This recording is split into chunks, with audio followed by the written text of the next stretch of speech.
Alden Tour update. Yan na ang brand ambassador ng BYD. Yung pagdating ni Alden dyan sa event sa Trinoma. Nalibangan siya ng mga fans niya. At saka ito yung highlights. And ni-reveal na nga yung mga bagong car ng BYD. Yung daming tao dyan eh. Yan pa isa sa mga inabangan si Alden.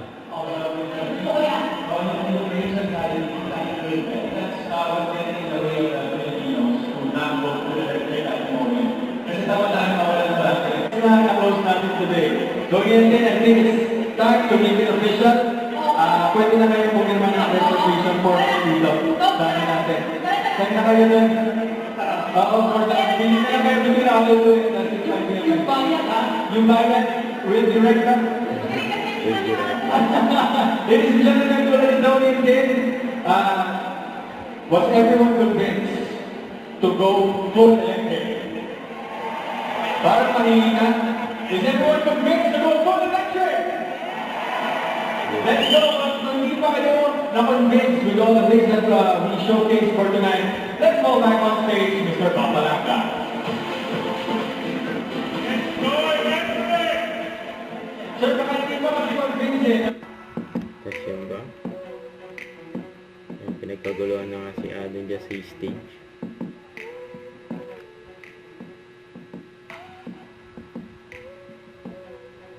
Standby si Alden.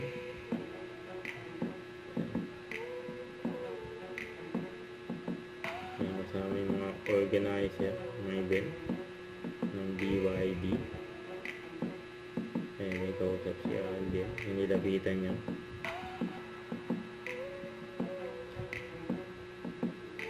Tapos bigla may nagpa-selfie. Yan.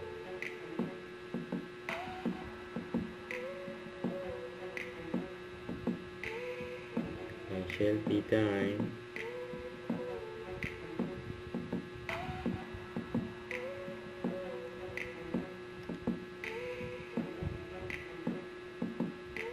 And then sa event. Napaka-friendly nga ni Alden. Nag-akyata na nga sa stage.